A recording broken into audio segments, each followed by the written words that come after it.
والذين يكنزون الذهب والفضة ولا ينفقون في سبيل الله, যারা ধন সম্পদ স্বর্ণরূপ বাক্সজাত করবে, ঘরের মধ্যে সিন্ধুকের মধ্যে আবদ্ধ করে রাখবে, কিয়ামতের দিন আল্লাহ পাক এই স্বর্ণ এবং রূপাকে সিলমোহর বানায় ওই বান্দার উপরে সিলমোহর মেরে দেবে। সিলমোহর বলছেন তো, পোস্ট অফিসে চিঠি আসে, এখন পোস্ট অফিসে খুব কমে আসে, পোস্ট অফিসে চিঠি আসে। এই পোস্ট অফিসের মধ্যে দেখবেন একটা লোহার একটা ইয়ে আছে, এটার মধ্যে কি আছে? সিলমোহর আছে। এটার মধ্যে সিলমোহরটা আপনার পোস্ট অফিসের চিঠির উপরে মেরে দেয়।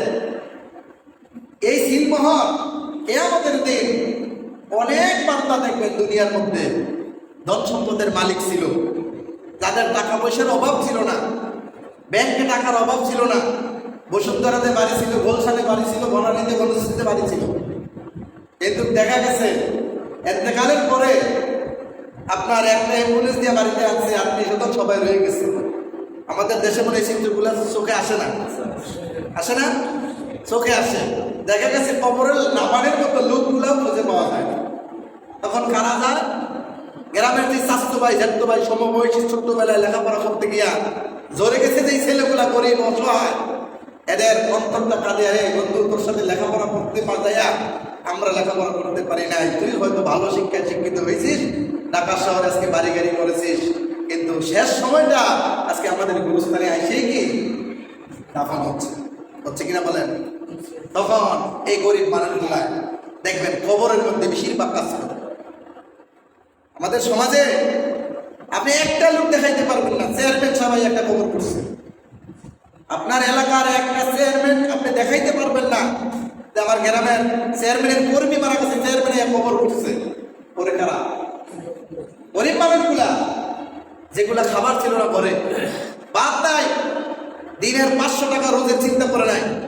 আপনার এতেকালের কথা শুনে সেই লোক খালি কোদাল ফালাই দিয়া ঘরে বসে গেছে, আমার ভাই বলে এতেকাল করছে, আসতেছে, এদিক দিয়া যাইয়া কতক্ষণ পরপর কবরের মা কাছে আপনারে লাঠি বুঝাই দিয়ে কবর মাটি দেওয়ার জন্য চিন্তা করতেছে। কিন্তু আপনার আত্মীয় স্বজন গুলা ওই বনশ্রী গুলশান বনানীর বাড়ির মধ্যে এসি রুমে বৈশা বৈশা আনন্দ সম্পদ হিসাব করতেছে। কিন্তু দেখা গেছে আপনি সম্মান দেখা দিন, দেখেন আপনার কোরআনের কথাগুলা একটু যদি চিন্তা করেন ভিতরে ঢুকবে, আর যদি চিন্তা না করেন ওইভাবেই থাকবেন। যেই বন্ধুটা ছোটবেলায় প্যান্ট ছিল না, হারাচিরা প্যান্ট পরে স্কুলে গেছে, সেই বন্ধুটা আপনার এতেকালের কথা শুনে রোজের চিন্তা করে নাই, 1000 টাকা পাবো এই চিন্তা করে নাই, আপনার কবরে গিয়ে কি করছে? কবর করছে, বাঁশ কাটছে, চাঁদা বানাইছে। আপনার এতেকালের পরে একটা দাফন কাফন করার পরে খাটিয়াটা আনার মতো ওই ফ্যামিলিতে লোক নেই। কবরস্থান থেকে মসজিদের বাড়িতে যে খাটিয়াটা নিচ্ছে, ওই খাটিয়াটা উঠাইয়া ঘরে আনার মতো আর ওই ফ্যামিলিতে লোক নাই। তাহলে আমাদের জাতি কি সামনের দিকে সম্পদ চিন্তা করতেছে না অসম্ভব হচ্ছে? কথা বোঝেন নাই? আমার সন্তান এতেকালের পরে আমার সম্পদ দিয়ে ভাগাভাগি, কিন্তু আল্লাহ বলতেছে তুমি যদি জাকাত দিতা, তুমি যদি আল্লাহর রাস্তায় দান করতা, তাহলে তোমার এই সম্পদটা তোমার একটা পাহাড়ে পরিণত হয়ে যেত। আর যেটা তুমি বাক্স দান করে রেখেছ, এটা তোমার কপালের মধ্যে, গালের মধ্যে, পিঠের মধ্যে, তোমার বুকের মধ্যে সিলমোহর মেরে দিবে কিয়ামতের দিন। হাদিস শরীফে আসছে এই সম্পদটাকে লেগে একটা বড় একটা সাপে পরিণত করা হবে। এই সাপ তোমাকে দংশন করতে থাকবে, তোমার গলায় জড়ায় ধরবে, ধরে বলবে আমি তোমার সম্পদ ছিলাম, দুনিয়াতে তুমি আমাকে অনেক ভালোবাসো, তোমার বাক্স দান ছিলাম, তুমি আল্লাহর রাস্তায় দান করো নাই। এই যে বন্ধুটা ছোটবেলা স্কুল থেকে যে হারাইছে যে বন্ধুটা, এই বন্ধুটা মৃত্যুর পরে কবরে নামছে, আর মাঝখান দিয়ে আর দেখা হয় নাই। বন্ধু আফসোস করে কত বন্ধুর খোঁজ নিয়েছি, কিন্তু বন্ধুর সন্ধান দেওয়া পাই নাই। কিন্তু দেখা গেছে এই বন্ধুকে আপনার উচিত ছিল এই দাম থেকে, এই জাকাত থেকে কিছু জাকাত দেওয়া। এই বন্ধুকে আপনার উচিত ছিল কিছু সম্পদ আপনি বন্ধুকে দিয়া আপনার মতো প্রতিষ্ঠিত করা। বন্ধু তুমি কেন গরিব থাকবা, আমার মতো হও, তুমি হয়তো লেখাপড়া এত খারাপ ছিল না। আপনি দেখেন গরিবের পরে সন্তান কি এত খারাপ? আপনি স্কুলে গিয়ে রোল নম্বরটাকে দেখেন, আপনার এলাকায় স্কুল আছে না, স্কুলে গিয়ে দেখেন গরিবের ছেলেগুলা রেজাল্ট ভালো করে, গরিবের ছেলেগুলা পয়েন্টে মার্কে ভালো থাকে, কিন্তু হয়তো খারাপ হয়ে যায় নিজের ফ্যামিলির দারিদ্রতা টানার জন্য অনেক ছেলে মেয়েরা পেছনে পড়ে যায়। অনেক ছেলেমেয়েরা হাত ছাড়া হয়ে যায়, কলম থেকে বঞ্চিত হয়ে যায়। আর আজকে আপনি যারা যারা বাক্সজাত করছে, এই সম্পদগুলো বাক্সজাত করে তাদের ছেলেগুলো আজকে দেয়ালের মধ্যে লেগেছে মাদককে না বলি, কি বলি, স্কুল করেছে, প্রতিষ্ঠান করেছে, প্রতিষ্ঠানের দেয়ালের মধ্যে লেগেছে মাদককে না বলি, হাতে কলম ধরি সুশিক্ষায় শিক্ষিত হই। ওই আমি তো দেখিনি আমার কোনো মাদ্রাসা দেয়ালের মধ্যে মাদককে না বলি লিখতে। কারণ আমরা যখন মাদ্রাসায় শিক্ষিত হয়েছি, আমাদের হাতে মাদক তুতরের কথা একটা বিড়ির পাশাও আমাদের হাতে দেখে নেই ইনশাআল্লাহ। এটা কি সফলতা না মাদ্রাসা? কি কথা বলেন না কেন? এটা কি মাদ্রাসার সফলতা না? তা আপনি মুসলমান, আপনি কোরআন এবং সুন্নাহ অনুযায়ী যদি আমল করেন, আপনার ছেলেকে আপনার মেয়েকে কমপক্ষে এই কথা যেন সুশিক্ষার জন্য একটা 30 বছর বয়সে গিয়ে তার মাথায় আছে মাদককে না বলি, কিন্তু 30 বছর আগ পর্যন্ত আমার ছেলেটা মাদকের সাথে দৌড়াদৌড়ি করে, আমার ছেলেটা ইসলাম বিরোধী ভাবে চলে, আমি কোরআন সুন্নাহর বিরুদ্ধে চলতেছি। হয়তো ভাবতেছেন যে হুজুর এটা কোন কথা কর, মাহফিল হইলে তো 50,000 টাকা দান করে। আমাদের দানের প্রতিযোগীরা কোরআন সুন্নাহর বাইরে চলতেছে, মাহফিল হইলে কত করে 50-1 লক্ষ টাকা হুজুরে মারহাবা হয়। কিন্তু যেই বন্ধু জানাজায় দাঁড়াইছে, যেই বন্ধু খাটিয়া কাঁদে দিছে, যেই বন্ধু কবরে নামছে, যেই বন্ধু মশারিটা টানিয়া গোসল করাইছে, যেই বন্ধু কাফনটা পরাইছে, যেই বন্ধু আপনার লাশ দিয়া কবরে নামছে, যেই বন্ধু বাঁশ কাটছে, এই বন্ধুর হাতে কয় টাকা দিছে? কি বলেন না কেন? কথা বলেন না? এখন কি কথা বন্ধ হয়ে গেছে? বাইরে গেলে তো ঠিকই কথা বলতে পারবেন যে হুজুর আমরা তো মসজিদে কম দিই না, মাদ্রাসায় কম দিই না, এতিমখানায় কম দিই না। আপনি যাকাত কোথায় দিচ্ছেন? আপনার প্রতিবেশী যে আপনাকে কান্দে নিল, আপনি জন্মের পরে যে আজান দিল ঘর থেকে দৌড়ে আইসা, রাত 2টা বাজে আপনার মা বেহুশ, আপনি জন্ম নিছেন, আপনার পাতার প্রতিবেশী একজন ভাই এসে দৌড়ে আজান দিছে, কিন্তু তারে দেখলে আপনি সালাম দিতে পারেন না, তারে দেখলে আপনি নিজের কাছে খুব নিজের ওয়েটেবল মনে হয়, আর তাকে দূর দূর করে তাড়াইয়া দেন।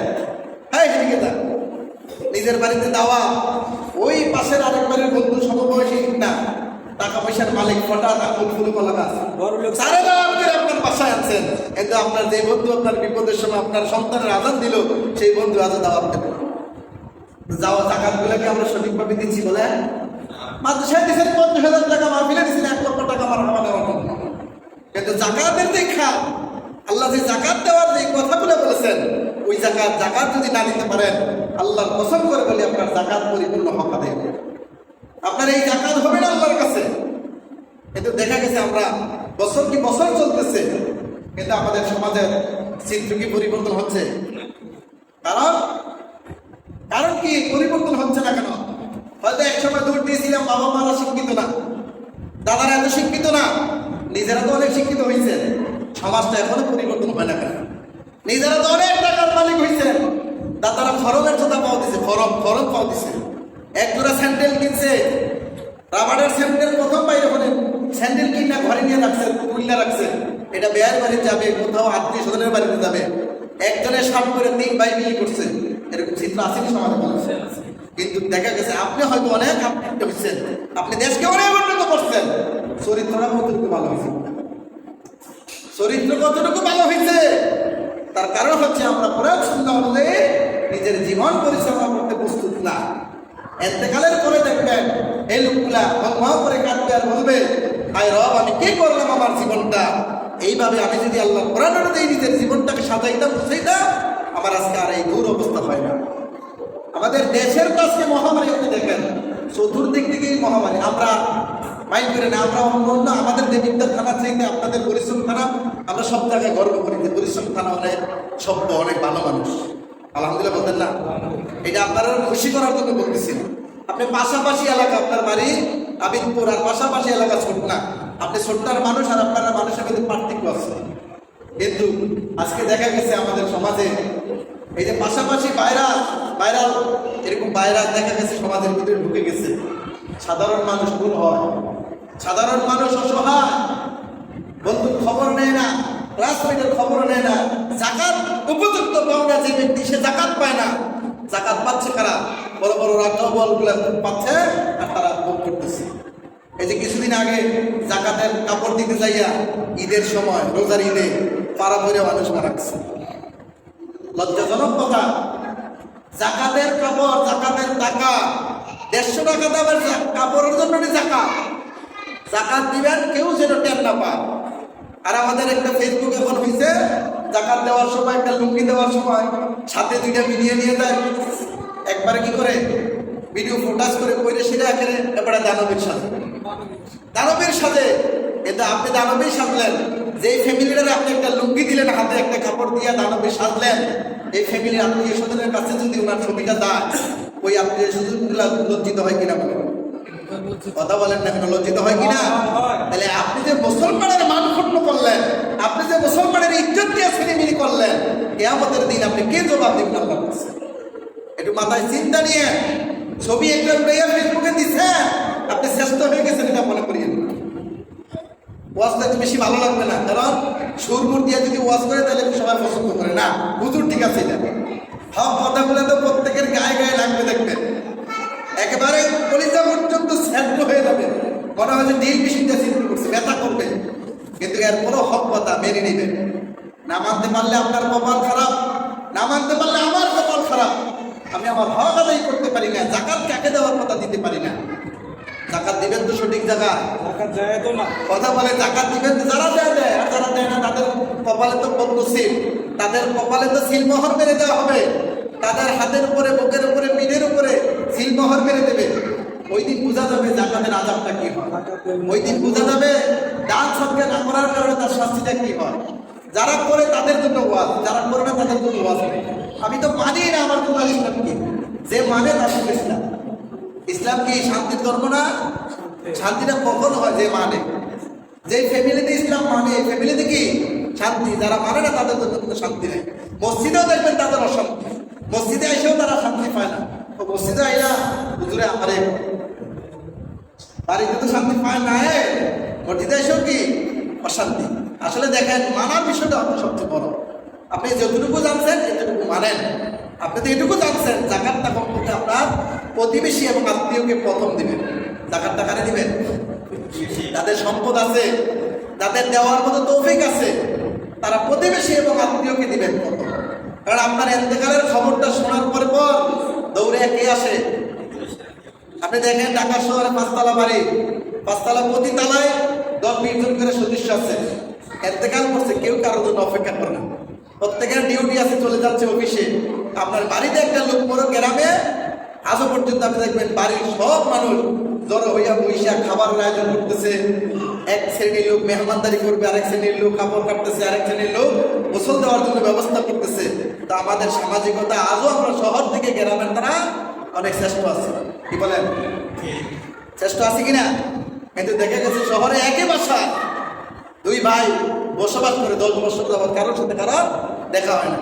কারণ ওনার ছুটি হয় 10টায়, আর ওনার ছুটি হয় 12টায়। উনি অফিসে যায় 5টায়, উনি যায় 6:30টায়। দেখা গেছে 1.5 ঘন্টা 2 ঘন্টার ডিফারেন্সের কারণে কোনো ভাইয়ের সাথে ভাইয়ের আর যোগাযোগ নাই। কিন্তু গ্রামে যখন আমরা বসবাস করি, আমাদের এখনো সামাজিকতাটা কিন্তু অনেক উঠতে আছে তাদের চাইতে।